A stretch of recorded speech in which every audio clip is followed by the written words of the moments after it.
Islam is a religion of law, and to bring about the perfect Islamic state as its goal. All Muslims are required to follow Sharia law, but where does Sharia come from? The real answer may shock you.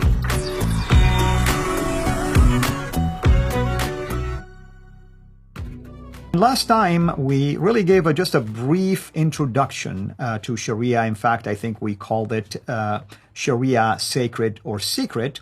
And today we are going to continue with the same theme, at least for the most part. And with me here, of course, in our studio, virtually, our dear brother Lloyd Jongh, who I thought did an excellent job in bringing to the forefront some aspects of Sharia and tying it to groups like ISIS, for instance, and some of the terrorist attacks that took place, and basically to show that there is nothing secret about Sharia when it comes to fulfilling its mandates and its requirements. The only secrecy is that those who follow the mandates of Sharia try to keep it that way out of fear of retaliation or exposing the actions to the authorities, or maybe they have other ulterior motives. Whatever the case might be, we will continue to methodically expose things to you from Islamic sources when it comes to Sharia.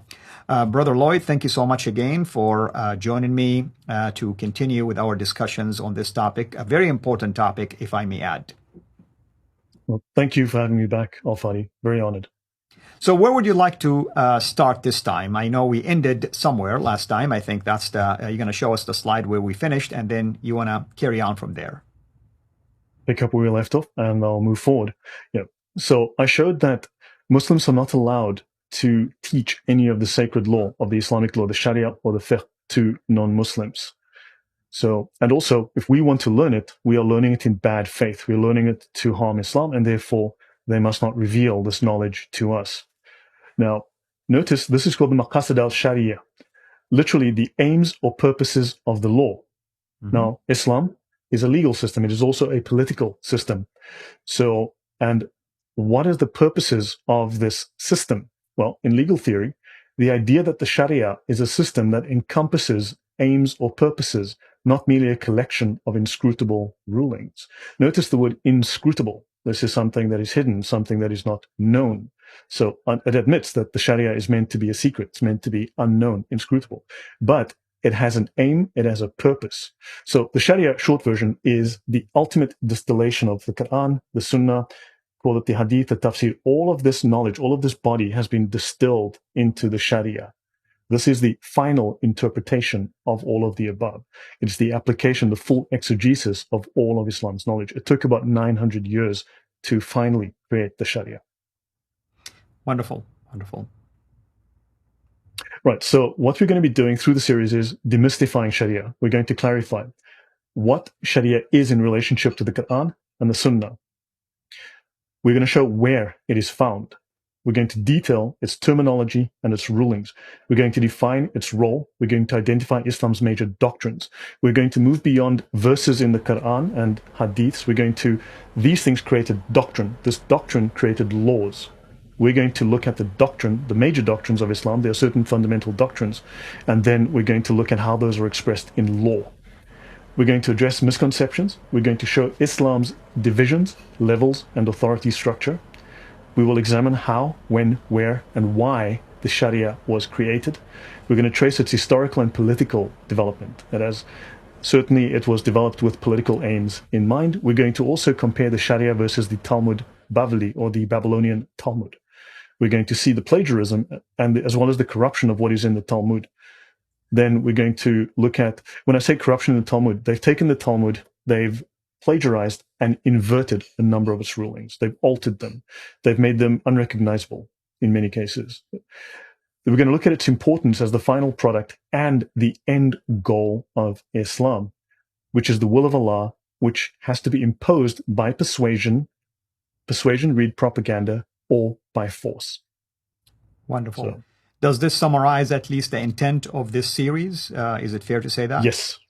Excellent. So people now have an idea about what this series will entail. Now, it doesn't mean we're gonna, every point here will be one show. It could be multiple shows, but at least you can follow with us right now as the viewers, the train of thoughts and the systematic approach that we will be taking here. So thank you, brother, for providing this. Please continue. Very welcome. Right. So that everyone knows, these are some of the major sources that I'm using. I've listed this. The document called the Islamic and Talmudic Jurisprudence, the four roots of Islamic law and their Talmudic counterparts by Judith R. Wegner. This is the link on the on their website, on the JSTOR website. However, all the links to every single document I'm using will be in the description. Every single item that I will be using here and showing here will be available for the audience to download, as we said. Was al-Shafi the master architect of Islamic jurisprudence by Wa'il B. Halak? Very good article. However, he is an apologist for Islam, so one has to bear that in mind. Reliance of the Traveler. This is the world's most popular Islamic law or sacred law manual, the Umdat al-Salik, the Manual of Sacred Islamic Law. I will also reference, amongst others, the Hidayah. This we will get to later. It is a very important, very large, very complex Islamic law manual. A couple of additional sources. The Brill Encyclopedia of Islam, 13 volumes. This is the major academic resource on Islam. To buy this will cost you about $40,000. The Brill Encyclopedia of the Qur'an, 6 volumes. I've no idea what that costs. We will look at, amongst others, the Digest of Muhammadan Law. We'll look at the Ihya Ulum al-Din, the Revival of the Religious Sciences by Muhammad al-Ghazali. And we will refer to other authoritative legal and academic sources as required. All links available below. Wonderful, brother. Thank you. Now, okay, so Quran 42:13. Allah has laid down for you the same deen, the way of life and belief. Now, Islam does not refer to itself as a religion. We in the West, we utilize that term. We as Christians utilize that term. However, Islam refers to itself as a deen, and we need to understand Islam as a deen, and we have to look at what is a deen. How is it different from a religion? Well, it's a political system. But let's continue here. This is the same deen which Allah had commanded to Noah, and which I have enjoined on you, and which we have bequeathed to Abraham, Moses, and Jesus, so that they should establish the religion and not be divided amongst themselves. Well, we do know there are distinct, vast differences, irreconcilable differences between Christianity and Islam. However, this is what they are taught. Now, according to the scholar Al-Shar'ani, it's the second time we've seen him. He was mentioned earlier. He was very critical in the development of Islam, one of the final scholars. He's the guy that put the cherry on the cake, if you will. It is obligatory to act according to the Sharia of the Prophet and to abstain from that which was abrogated from the Sharia of Jesus. So we need to bear that in mind. So Islam sees that Christianity was a religion of law, which it is not, while Islam itself is a religion of law. Right. The caveat. So yes, Al-Fadi? Yeah, I mean, I agree with you, because you hear these arguments from Muslims is like always asking you, so, well, do you still follow the law or not? That's where they're coming from. The idea that Islam adheres to the law, you guys don't adhere to it anymore. Correct. And there's a difference. You know, we will discuss those, we get to those distinctions as we go. Now, a caveat. This is from Judith Wegner in this document, Islamic and Talmudic Jurisprudence. Severe limitations are imposed by the scarcity of early Islamic legal material and the complete lack of pre-Islamic Arabian legal texts. Research is further hampered by the probability that doctrinal consideration led to the expunging, the deletion, the erasure of any references to foreign sources from the early legal texts. That's why in the early slide I showed that Islam has borrowed over 2,000 words from other languages, especially Hebrew, Aramaic, Syriac, and Greek. And as we go through the Sharia, we will find out that yes, those ideas have been incorporated from those cultures or legal systems, and they've erased the originals. They've erased the sources they got them from. Wonderful, wonderful. Thank you for doing that. Please continue. All right.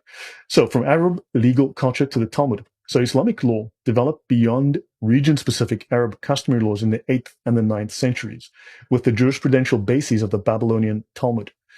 What this means is that in each little region, you had these different cultures all involved in Islam. They all had their own little specific laws and customs.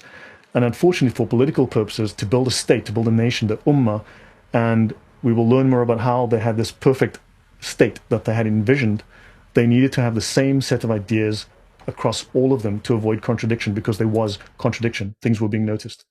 Jewish and Islamic law are theocratic legal systems resting on the concept of a divine law revealed to a prophet in a scripture. For Jews, that is the Torah. For Muslims, the Qur'an. Rabbinic law developed during the first 5 centuries AD, culminating in the editing of the Talmud in the 6th century. It distinguishes civil, moral, and ceremonial law. Now, Jewish law has evolved. It has changed morally. And of course, if you look at Israel today, modern Israel, it does not apply Talmudic law the way it was then. It doesn't even apply the law of the Torah, except for perhaps ceremonial and moral law. Christianity has a moral law, but Islam, in many ways, does not distinguish whatsoever between civil, moral, and ceremonial law. Islamic law initially developed during the 7th to 9th centuries, culminating in the classical theory of Islamic jurisprudence. It does not separate mosque and state. However, it only finished full development in the 14th century or later. We'll see, in fact, it probably goes to the 16th century, to the 1500s, when it was finished. There are strong Talmudic parallels, and you can even say plagiarism, with the legal theory of Imam Shafi. Imam Shafi is the one most critical for crafting how Sharia developed as a legal system, as a political system, with a borrowing of fundamental concepts from the Talmud Bavli. And also, given the relative scarcity of legal provisions in the Qur'an, which Shafi will tell us in a moment, and the Qur'an was not intended to be a comprehensive law code, this was inevitable that they needed to develop a comprehensive legal and political code. Right, and by the way, the use of the Babylonian Talmud as an example is excellent here and brilliant, because that's what the Jews did. And while they were in exile, they started at this body of rulings, because guess what? They were not in Jerusalem anymore. The temple has been destroyed, and they have to come up with different ways to interpret, certain actions and rituals. So that you can see the similarities now and the correlation between the two. Yes. I'll end on this slide on this one, if that's so. We're looking at the Mujtahid Mutlaq Shafi. This word is very important. This one's highlighted, Mujtahid Mutlaq. We will get into all of these definitions. Imam Shafi said, the Qur'an texts are couched in very general terms, which it is the function of the Sunnah to expand and elucidate, to make Allah's meaning absolutely clear. Certainly, but then beyond the Sunnah, we then move to the Sharia. And the fiqh. Wonderful. So, yeah. I'm sorry, go ahead. No, so basically, the Qur'an is not complete on its own, and Imam Shafi confirms this for us. In fact, he was the one that made the Sunnah a requisite source to interpret the Qur'an. Absolutely, and this is very damaging, by the way, when you think about it, technically speaking, that right there you have a very well-known, prominent Islamic clerk who is telling you that Quran, if it stands on its own, it's definitely not sufficient. So you're going to need other bodies of sacred writings, in this case, or sayings, or rulings, if I may add, to interpret it for you and to allow you to have a fuller picture that is sufficient for a society. Yes. Wonderful. What should we expect? What should we expect next time? Next time I will start showing the application of some of the laws. So I'm not going to separate it. Next time I will show the application of some of these laws, how from the Quran into the Sunnah, into the Sharia, and how this created doctrine and law. And we will see how this affects Islamic behavior, the behavior of Muslims. We will see how it changes their dealings with others. And you will start to see how this actually filters back into the real world. Wonderful. Thank you so much. And thank you everyone for joining us. This is Al Fadi. And if you tuned in to watch this is our massive, hopefully, video series on Sharia, the Muslim Talmud. If you're enjoying this, please share it with others and feel free to also interact with us in the comments section. Thank you, brother. Thank you, everyone. This is Al Fadi. God bless you. Thank you for watching this video. Be sure to like and subscribe to our channel, CIRA International, and click on the bell so that you receive notifications whenever we publish a new video or go live. I would also like to appeal to you to consider becoming a Patreon patron by clicking the link right below. By doing so, you can give towards the production of these videos. There are also other options for you where you can give to our channel. I thank you from the bottom of my heart.